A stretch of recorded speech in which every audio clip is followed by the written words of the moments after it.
pertama menolak Habib, nanti lama-lama menolak Islam. Ya.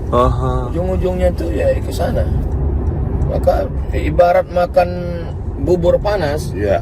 Bubur panas itu dia tidak langsung dari tengah karena panas, pinggir-pinggirnya dulu. Didinginkan. Iya, menolak. Kalau sudah orang kehilangan kecintaan kepada para habaib, hilang kecintaan pada ulama, hilang mahabbah, ya lama-lama ketika Islam dihinakan, dia cuek aja. Hati-hati, ini sedang menggerogoti kita. Maka kita tetap mencintai para habaib, zuriat Rasulullah SAW. Ya, UAS mengatakan kalau tidak percaya pada Habib berarti lama-lama tidak percaya pada Islam. Ini cara berpikir ini saya masih bingung. Tidak percaya pada Habib berarti tidak percaya Habib itu cucu Nabi lah gitu. Maka itu sama saja dengan tidak percaya kepada Islam. Lama-lama akan tidak percaya pada Islam. Ini dalam teori silogisme ini muqaddimah sugro, muqaddimah kubro, natijahnya ini enggak pas. Memang Habibnya sebagai apa? Sehingga disamakan kemudian dengan Islam. Apakah Habib ini termasuk rukun Islam? Sehingga orang yang tidak percaya kepada Habib ini berarti tidak percaya pada Islam. Rukun Islam yang saya tahu kan cuma 5. Syahadat, sholat, puasa, haji, zakat ya.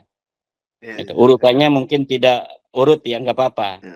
Nah, tidak ada itu frase di dalam rukun Islam itu ada Habib itu sebagai rukun Islam. Sehingga kalau kita tidak menjalankan rukun Islam, kita tidak lagi bisa disebut Islam. Tidak ada.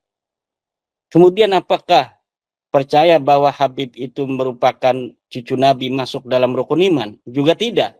Sehingga tidak bisa mengeluarkan seseorang dari keimanannya kepada Allah, keimanannya kepada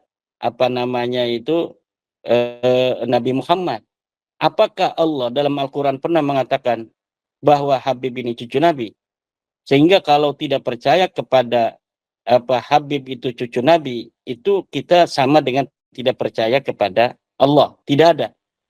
Apakah nasab Habib ini setelah disebutkan oleh Nabi Muhammad? Tidak ada. Tidak ada Nabi Muhammad pernah dalam hadisnya, nanti anak cucuku akan ada yang bernama Alwi. Dia akan punya nama anak namanya Muhammad. Nanti Muhammad akan punya anak namanya Alwi. Tidak ada yang demikian itu. Kalau dia bukan ucapan Allah, dia bukan ucapan Nabi Muhammad, lalu kita tidak percaya bahwa Habib ini cucu Nabi, konsekuensi kita keluar atau tidak masuk dalam kategori iman itu dari mana? Tidak ada. Maka UAS ini dalam bicara, bolehlah kita mendukung Habib ya, mendukung atau jadi mukibin. UAS jadi mukibin silahkan saja. Tapi jangan bodohi jamaahnya.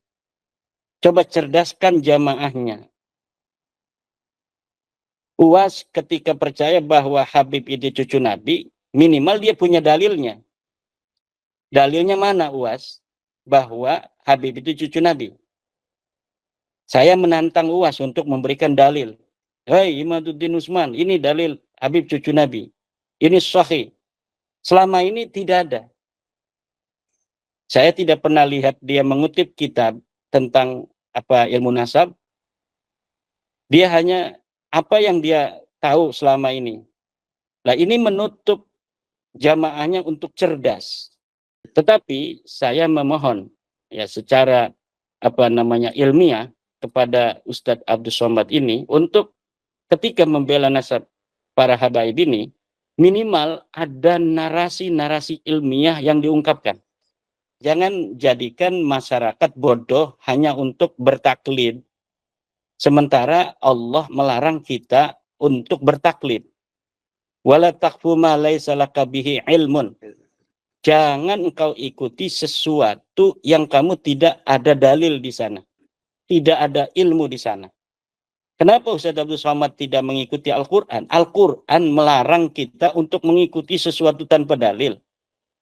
Tapi Ustaz Abdul Somad kemudian jamaahnya diminta oleh dia agar mengikuti bahwa Habib itu adalah cucu Nabi tanpa ada dalil. Dia mengenai sholat segala macam ada dalilnya, hadisnya begini, prek-prek dihafal oleh dia itu hadis-hadisnya. Hanya menghafal saja. Tidak pernah mengutip dari kitab anu kemudian dibacakan kitabnya, tidak ada. Hadis-hadis itu orang yang tidak bisa baca kitab kuning pun kalau ada jabar jernya itu bisa membacanya.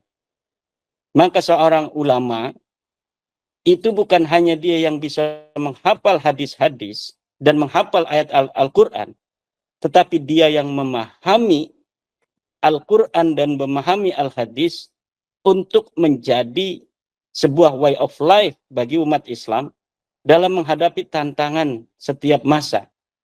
Yang bisa untuk menafsirkan Al-Quran, kemudian memberikan jawaban tantangan setiap masa adalah ulama-ulama yang rasikhin. Ulama-ulama yang dia memahami Al-Quran secara dalam. Gitu. Bukan hanya tekstual, hafalan. Imam Al-Ghazali ini sangat mencela orang-orang yang beriman hanya dengan contekan, kemudian menerima kebenaran tanpa verifikasi. Lihat dalam kitab Al-Munqidh minadh Dhalal umpamanya. Bagaimana fase-fase ilmiah seorang Al-Ghazali. Dari mulai bagaimana dia bergelut dengan filsafat, kemudian ilmu kalam, kemudian fikih, kemudian tasawuf. Kemudian lihat pula dalam Tahaffutul Falasifah. Bagaimana Imam Al-Ghazali kemudian merangkai narasi-narasi ilmiah untuk meruntuhkan teori-teori filsafat yang dianggap bertentangan dengan agama Islam. Inilah yang harus menjadi sebuah suri tauladan bagi kita, orang-orang yang menjadi suri tauladan. Nah ini jadi berilah kecerdasan kepada jamaah kita untuk mempunyai